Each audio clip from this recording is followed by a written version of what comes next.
What's up, Mythic Crew? In this video, we are about to start doing the body work on the cheapest EVO X in the United States. So it's pretty rough. As you can see, the paint is peeling off of the roof, the doors, the trunk is faded. Overall, we need to paint the entire car. And this is my specialty, because that's what I do for a living. So not only are we rebuilding the engine, we're about to turn the cheapest EVO X in the country into an absolute show car. And I'm going to show you how we go about doing that. So what I like to start off doing is give the vehicle a walk around and find all of the damage that is needed to be repaired. There are a couple of dents on this door. There is paint chipping everywhere. The base coat is coming off of the original primer. The clear coat is peeling on the spoiler. This rear bumper is attached by zip ties with holes. I'll show you how to do a plastic repair. A lot of things are held on with wood screws or self-tappers. We're gonna need to fix those holes and re-tap them. And then this is the only actual body work that we need to do other than that door is a little dent on this dog leg, which I will show you how we're going to fix that. So now we've got an idea of what we need to fix on the car, the small dents that we have, and then we need to hand block the vehicle so that we can get a perfectly flat finish. Let's start taking off the moldings, the rear bumper, and everything that we need to start prepping this car. Oh, there we go. Whew. You really want to be careful and take your time with window moldings, especially old ones like this. It was super dirty.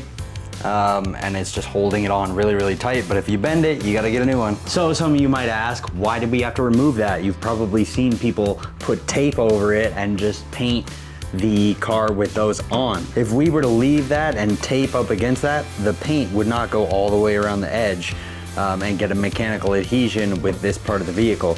We would like to get every part of this car painted. So when we take those off, we can sand this and get the entire door panel painted, not just what's visible on the outside, so that we have a long-lasting paint job. So before we can get the front molding off, we're actually going to have to take the mirror off because it's over part of the molding on the back right here. So let's remove the mirror and then we'll get the front molding off and do the other side. So you remove this plug for the mirror, and then there's 3 10mm nuts.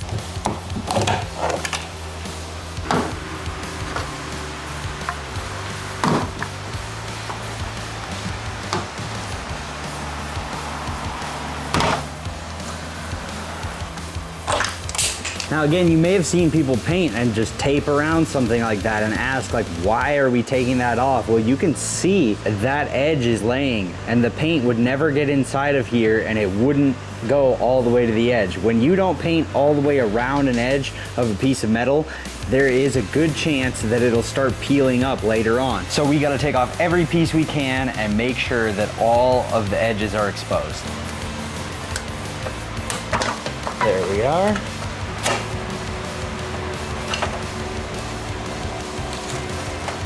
All right, so now I'm gonna move on and do the other side. I'll get right back with you guys when we move on. So now I've done the other side and got those off. We are going to take out the headlights and the trim pieces for the hood. Then we're gonna put the hood down and get onto the trunk.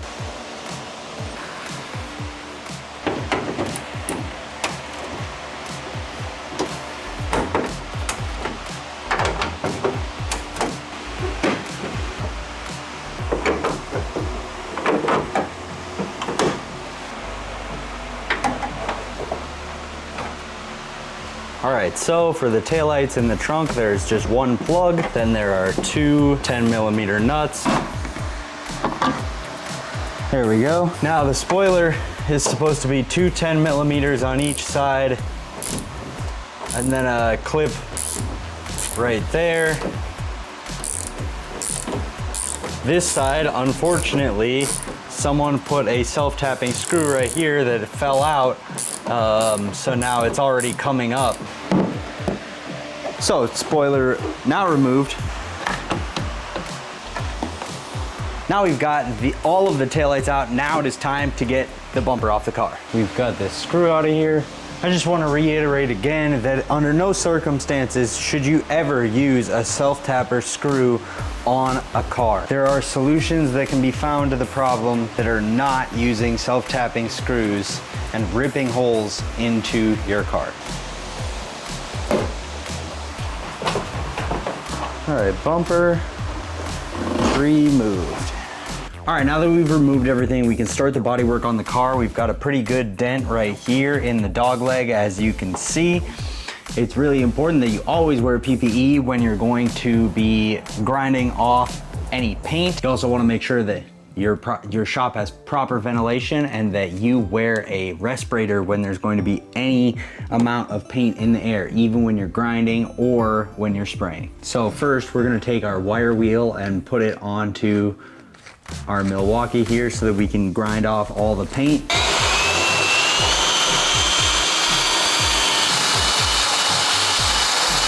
As you can see, we have removed all of the paint from our dented surface. Now, this is what's called a stud gun. You take these little metal studs and you put them inside of the collet. We find a low spot in the dent that we want to pull up, push it onto the metal, weld it onto the panel.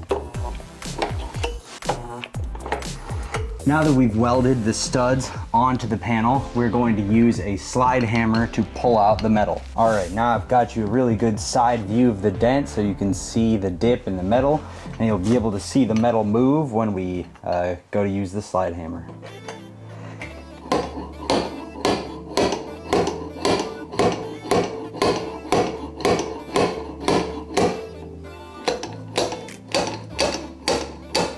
And you want to do slow, light movements, because if you pull too much metal at one time, you're going to get high spots that you have to knock back down.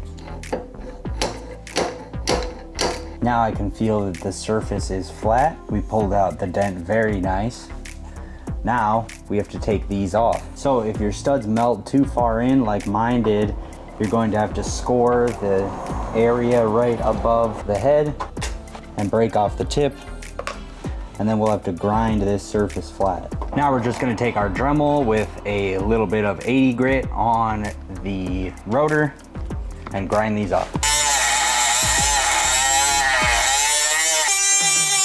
So now, as you can see, we've ground down the surface to be completely flush. Now the only thing that we have to do is sand out a little bit further and then lay down a thin coat of Bondo, hand block it until it's completely flat. Now we're just gonna use the DA and 120 grit sandpaper and spread out our working area.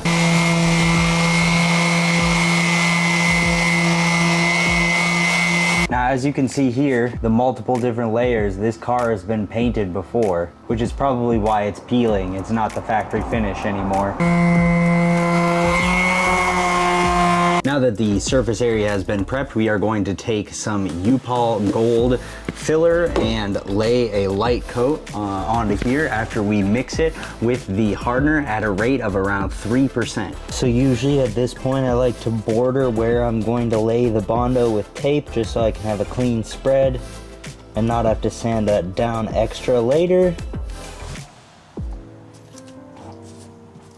So you just take about how much Bondo you think you're gonna need for your repair, put it onto whatever substrate you're using for mixing. Now, I haven't used any of this in a while, so it's very important to knead the hardener and get it all mixed around again. Now that it's mixed, you go for around a 3%. Now you may ask, how do we know what 3% is? It's one straight line across. So after we lay one straight line across and have about 3%, then you just take your Bondo. Now you need to keep going until everything is one uniform color like this. Once you have one uniform color, you can start to spread. Your first layer should be extremely thin and pressed on very hard so that you can get it into the deepest areas, and then you can start to build by changing the angle of the spreader.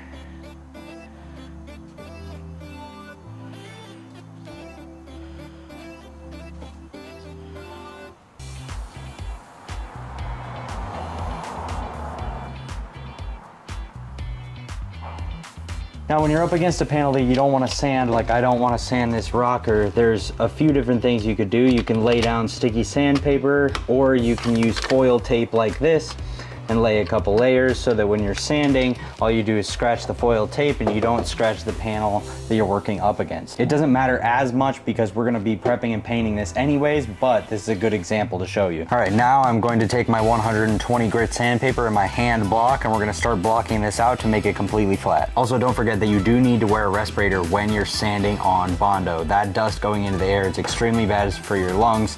just as much as when you need to wear this for paint, you need to wear it for bodywork too.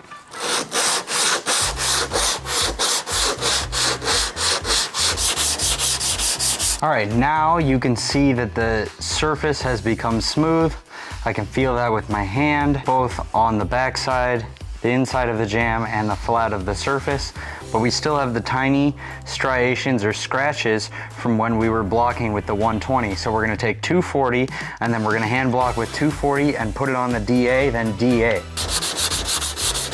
Now, before you completely finish your repair, you always want to DA the surface, because the straight line scratches from you going back and forth, even if you crosshatch, are going to be visible later when the paint shrinks. So you're going to need to go over it with a DA so that it has a randomized surface pattern and you're going to get a better finish.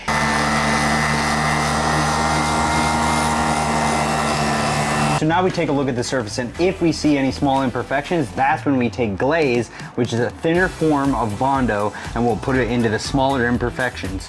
I don't see any pinholes or small imperfections, so from here we can lay a filler primer. We are going to prime the entire car, but for this example, I'm going to use a spray can and just lay a little bit of filler primer so that you can see our finished result of our bodywork. Again, before we lay anything, we're going to clean the surface again.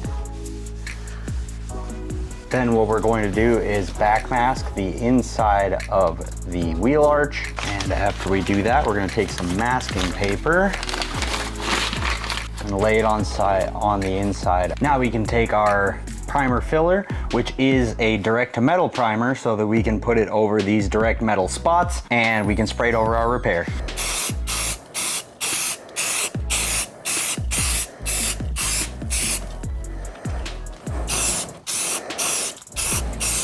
Now, while the primer's still wet, you will have a good look at the repair, and you can see that it is completely flat and matches the door. So that is our panel fully repaired. So after this, we would remove the paper, then we would do a final sand, and it's ready for base coat and clear coat. That's how you do a full repair, from metalwork to filler, ready for paint. But it's getting late, so that's gonna be the end of this one. In the next video, we're gonna attack the rest of the repairs and finish prepping this vehicle for paint. If you like what you've seen, if you learned anything, please like, subscribe, and stay tuned for the next one.